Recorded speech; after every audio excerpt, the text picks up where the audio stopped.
Hello, আসসালামু আলাইকুম everyone. আজকে খুবই মজাদার একটি মুখরোচক স্ন্যাক্স রেসিপি নিয়ে হাজির হয়েছি। শুধুমাত্র আলু দিয়ে যে এত সুন্দর আর মজাদার লোভনীয় স্বাদের নাস্তা বাসায় বানিয়ে নেওয়া যায়, সেটা কি আপনারা বিশ্বাস করবেন? অবশ্যই বিশ্বাস করবেন আমার রেসিপিটা দেখলে।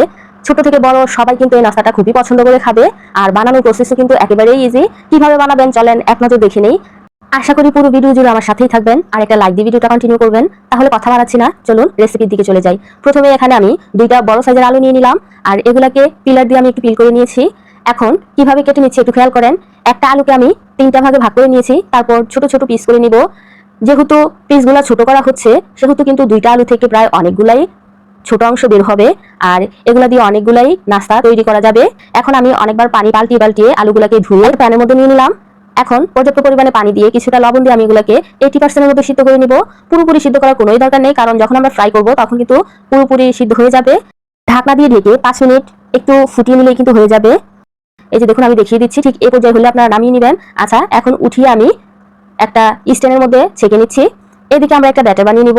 একটা মিক্সিং বলে আমি দিয়ে দিচ্ছি 1 কাপ ময়দা, এটা চাইলে কিন্তু আটা দিয়েও করা যাবে। আর আধা কাপ দিয়ে দিলাম কর্নফ্লাওয়ার, এটা কিন্তু আমার ঘরে বানানো কর্নফ্লাওয়ার, এটা রেসিপি অলরেডি আমার চ্যানেলে দেওয়া আছে, প্রয়োজন হলে দেখে নেবেন। আচ্ছা, জিরা গুঁড়া দিয়ে দিলাম 1 চা চামচ, গরম মশলা দিয়ে দিলাম 1 চা চামচ, লবণ দিয়ে দিলাম স্বাদ মতো। এখানে আপনারা লবণটা বুঝে শুনে দিবেন, কারণ সিদ্ধ করার সময় আমরা অলরেডি লবণ দিয়ে দিয়েছি।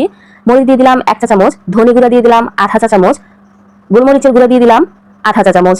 এখন কিছুটা পানি নিয়ে এটাকে একটু একটু করে দিয়ে আপনাকে একটা গাঢ় ঘন ব্যাটার গুলিয়ে নিতে হবে।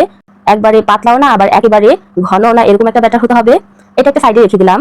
আর আমাদের লাগবে শুকনো ময়দা, আর এই ময়দার সাথে কিন্তু কিছুই মেশাতে হবে না। আচ্ছা, এটা একটা সাইডে রেখে দিচ্ছি। এখন একটা আলু নিয়ে নেবেন, আলুটা ব্যাটারটার মধ্যে দিয়ে কুট করে নেবেন।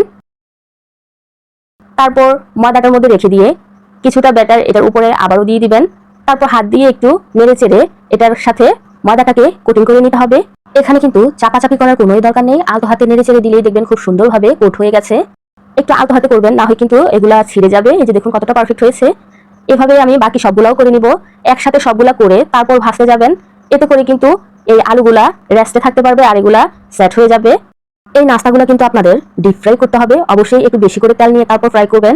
এখন আপনারা তেলটাকে প্রথমে পর্যাপ্ত পরিমাণে গরম করে নেবেন, তারপর চুলার আঁচটাকে মিডিয়াম করে দিয়ে একে একে সবগুলাই দিয়ে দিবেন। এভাবেই কিছুক্ষণ ভেজে নিলে দেখবেন খুবই সুন্দর একটা কালার চলে আসবে। তখনই আপনাদেরকে কিন্তু চুলা থেকে নামিয়ে নিতে হবে, না হয় বেশি পুড়ে গেলে কিন্তু তিতো লাগবে, খেতে একদমই ভালো লাগবে না। আচ্ছা, একে একে আমি সবগুলাই ভেজে নিলাম। আর কতটা পারফেক্টলি কুক হয়েছে নিশ্চয়ই খেয়াল করেছেন। আপনি না বললে প্রথম দেখাতে কেউ বিশ্বাসই করতে পারবে না এটা আলু দিয়ে তৈরি করা। বাহিরটা তো দেখে নিলাম, চলুন একবার ভিতরটা দেখি আসলে ভিতরটা কিরকম হয়েছে। বাহিরটা ক্রিসপি, ভিতরটা খুবই নরম সফট। এই যে দেখুন মুখে দিলেই মিলিয়ে যাবে।